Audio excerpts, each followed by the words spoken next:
Tay and Todd Washington Football Team podcast brought to you by Fansided. And Todd, we are going into a series today, I guess, of what would it take if Washington wins. And Todd, Montez Sweat down 10 days. Started off like we do every episode. How you feeling? So I'm feeling good. Again, thank you for asking. I'm going to get a new car tomorrow, so that's exciting.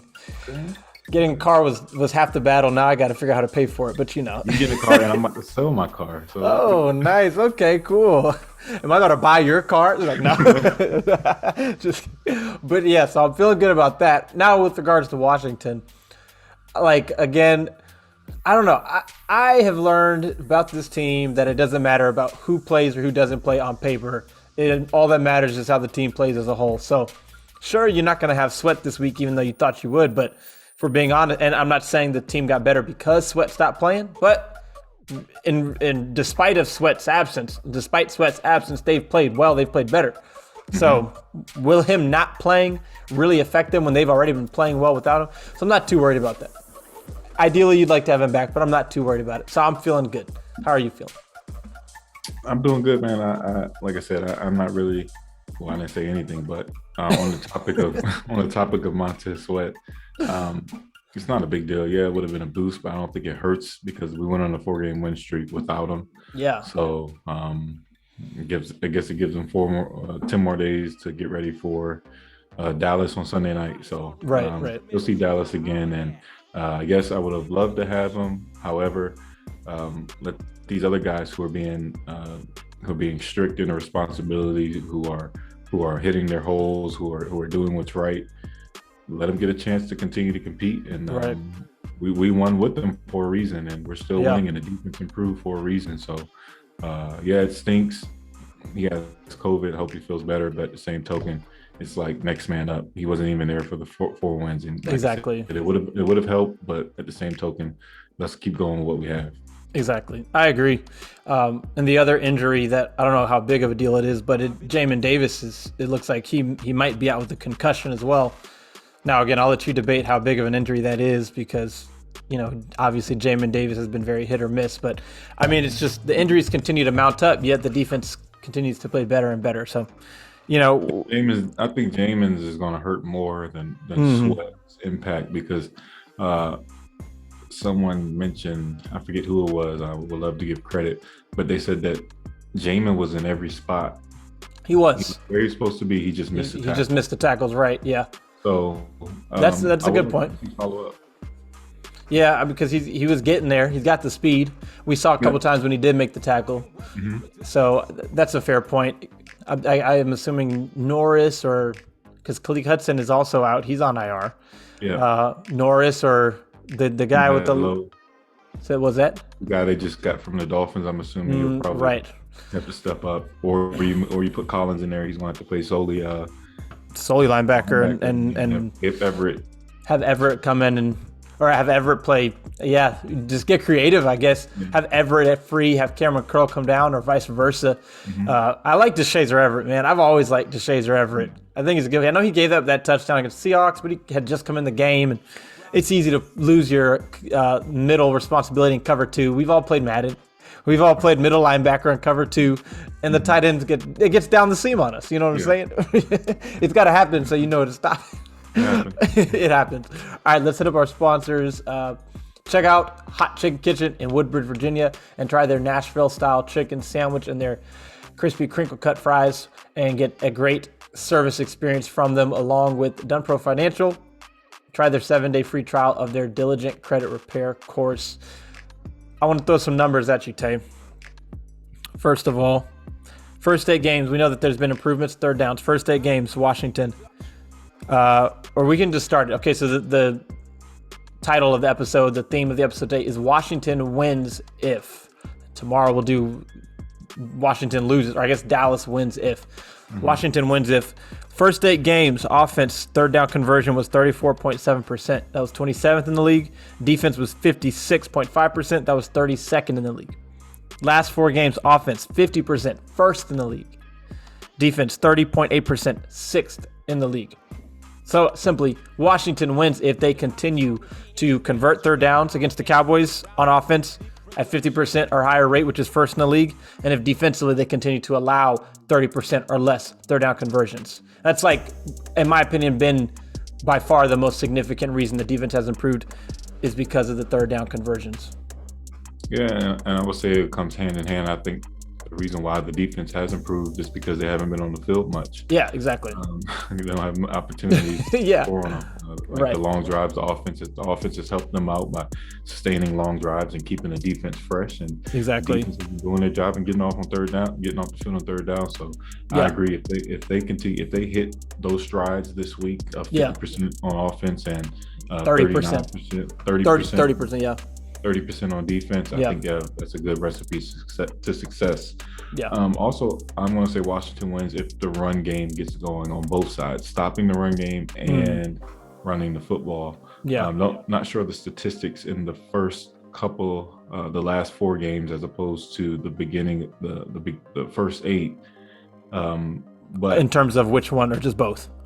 In terms of the rushing offense. Oh, got you. Let's take. I'll look at the first couple. Go ahead. But I'll talk about the rushing defense. Not one person this year has killed us on the run. No, third-ranked rushing defense. That is insane. Last year, we were getting gashed by the run. Yeah.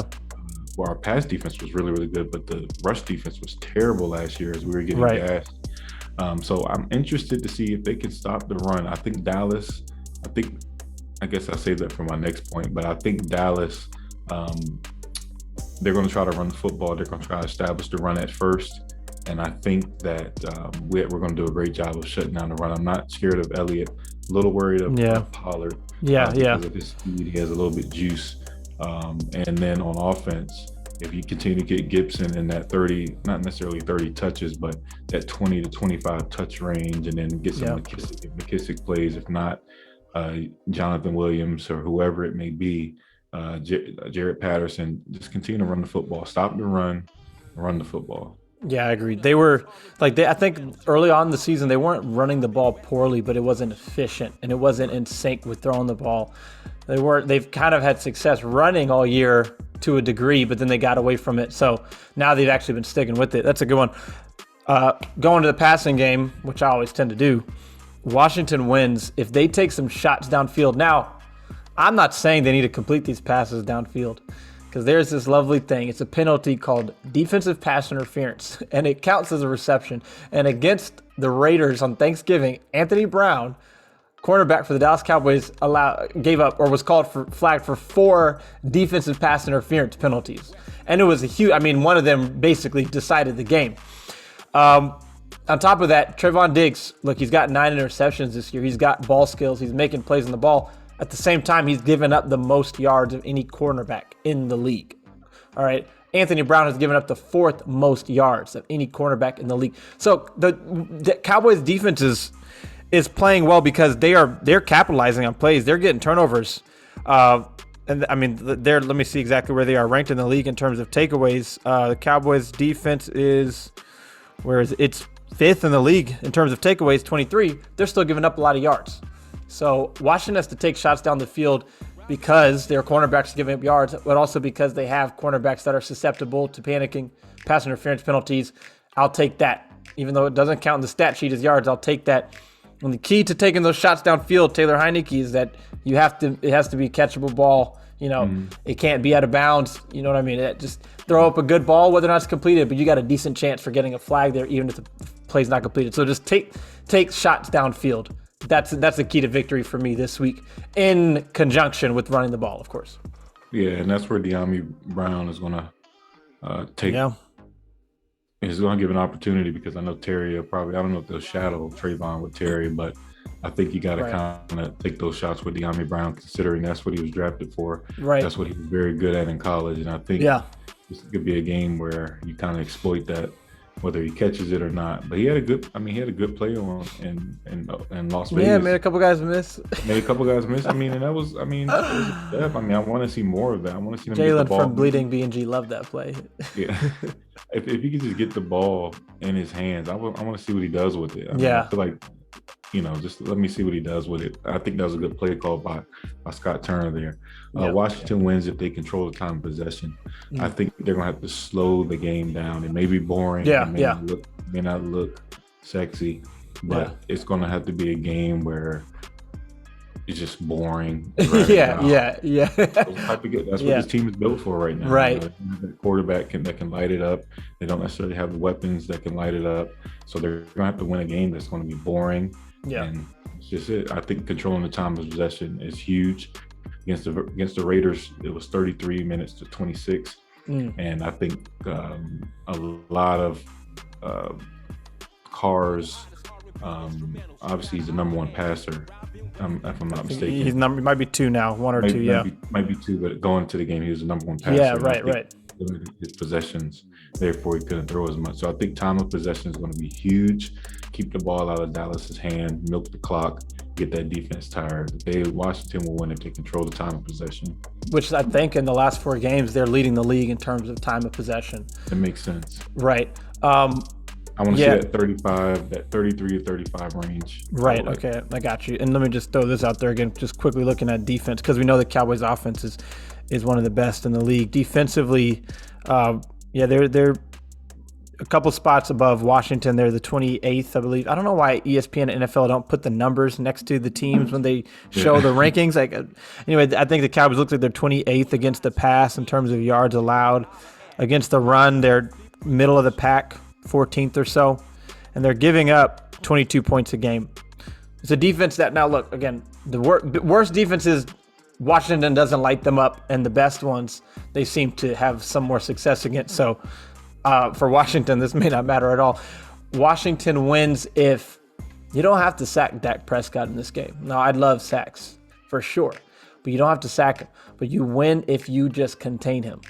The big plays so often come from him escaping the pocket. When we talked yesterday about Heinecke escaping the pocket and wanting to see those big plays happen, that's Dak Prescott. I mean, we've seen it. So for me, it's about containing Dak. The coverage has obviously improved significantly on the back end. So continue to cover well. You have to get pressure, but then you just have to contain him in the pocket. They did a pretty good job. There were 2 instances against the Raiders where they didn't. And they allowed on one drive, it was a sack, 2nd and 19, gave up a first down the next play. Another play, 5-yard loss, and then gave up the run 17 yards to Derek Carr. So you got to stop that. One of those was a 17-yard run, like I said. And it looked like maybe one of these young defensive ends, it looked like it was maybe supposed to be a twist stunt because the defensive tackle went outside and then the end went outside too. And that's kind of weird. I would think that the end is supposed to stunt inside. So it looked like that may be what happened with some young players playing, but contain Dak Prescott in the pocket. Go ahead. I had one more. I'm trying to remember it. So go ahead. Protect Heinecke. That's a big one. That's a big one. Yep, Gregory coming back, possibly. DeMarcus Lawrence. Back. Not DeMarcus. DeMarcus Lawrence. Micah Parsons. Marcus Ware. He was another problem. Yeah, he was. TMNT. Micah Parsons and the tackles aren't really, stalwarts. It's more right so in the middle. It's the edge. rush. Yeah, right. I think you want to see a lot of inside rush, push the inside. I would like to see some draws, some screens. And, I think you're gonna have to screens to the left. Screens to the left, yes, or whatever Parsons is not at. Yeah, right. So they win if they protect Heinecke. I want to say no pressure in the interior that doesn't belong there unless Parsons is in there. Parsons is pretty. They move him around pretty well. They do. Yeah. They win if they protect Heinecke.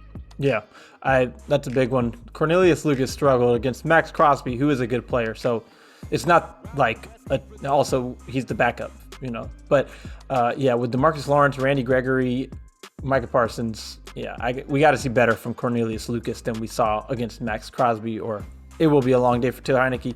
And they really didn't have a lot of opportunities to take shots downfield last week because of those ends. This is my last one. This is kind of an X factor, but again, young defensive ends playing who are not Chase Young and Montez Sweat with crazy athleticism, but those guys know their responsibilities pretty well. I don't know maybe if I should say that ironically, but in this case, they do know their responsibilities well. But with Casey Duo, with James Smith-Williams, with Shakatoni. Shakatoni, and 57. Bahimi Wise. Ratumni. Oh, but yeah. You know what I I'm mean, talking Ron messed his name up in the press Okay. conference. All right, good. Yeah, it makes me feel better. The zone read. All right. Dak Prescott and the zone read. Yeah, that could be a big one. Next couple of weeks. Yeah, exactly. With Jalen Hurts, like that's going to be the ultimate test. And you play them back to back to back to back. So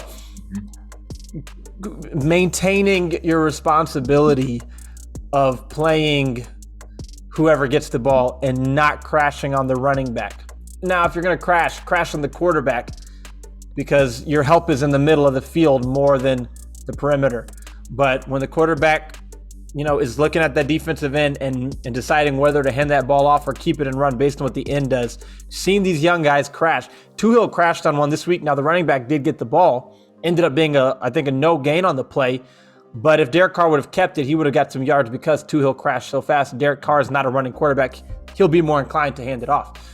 Dak Prescott he's more of a running quarterback. So that's kind of an X factor for me, especially in critical situations. In my mind, yeah, you could worry about the long run, but for me, it's more about the third downs or a fourth down or a critical down, basically, where you need to get a stop, and they go with that zone read, and those ends just crash down on the running back, ready to stop the play, and Dak Prescott's got the ball, and he's just running, and he's got the first down, or he's got a big gain or a score. So that's a big X factor. Washington wins if these defensive ends play the zone read well. Okay, and yeah, that's huge. Next couple of weeks, those are going to be huge. And huge, yeah. Like I said, Dallas run game doesn't scare me, especially with our interior. Yeah. So it's going to be vital that we keep that outside and contained, especially with Pollard and with Dak running with the option of Dak running out as well. So right, yeah. I guess the last quick one I'll add is just not allowing these receivers to get behind the secondary. They've done a good job lately. So, but CeeDee Lamb, Amari Cooper, even Gallup, can't let those guys get behind you. Yeah, I think Gallup will have the biggest game out of all of them against us. Hopefully not, but somebody's going to have to. Somebody's going to have to get the yards. Shut down all three of them. Yeah, no, you can't. Exactly. So that's all I've got for Washington wins if. I mean, you got anything else that you've got on your mind you want to add in there? Real quick, did Cincinnati make it to the college playoffs? Yeah, they're playing Georgia. Huge for Desmond Ritter. Oh yeah, massive. They're playing Alabama. Did I say Georgia? They're playing Alabama. This is huge for draft potential. Around looking at that 15-20 range, maybe move up. Yeah. Josh Allen, kind of not saying he's that talent, but Pat Mahomes in that area as far as where range Bills and Chiefs, huge for him. And I saw someone say that he may fit our type of mentality as far as what Ron likes. And I mean, he's playing good football. I'm gonna watch him closely in the college playoffs, because if he lights it up, he may be an option that they may like. So yeah, I think he would be a legitimate option if Washington ends up picking in the 20s for sure, either there or later. So he's definitely one to keep an eye on. He has more convincing to do for me. I'm gonna be watching him closely too, because I want to see to keep convincing me. This is huge, especially against Bama. This is huge. I want to see him.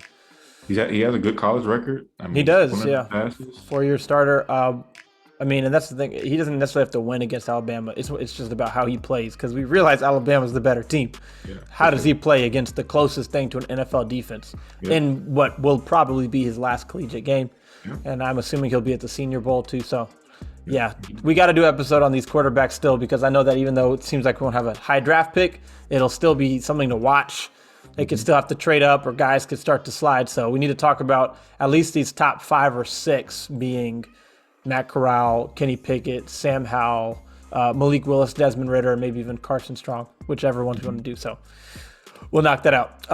Maybe after these playoff games, college playoff games are played and whatnot. Sure. All right, I'm all good, man. Tomorrow we're gonna do Dallas wins if, and obviously hope that doesn't happen, because, man, it's going to be – oh, man, it'll feel so good if they beat the Cowboys. So good. Yeah. So I've got some tweets saved that I'm ready to reply to if Washington wins. Okay, so, yeah, they gotta pull this one out for us. All right, this is Todd. This is Tay. Thanks for checking in.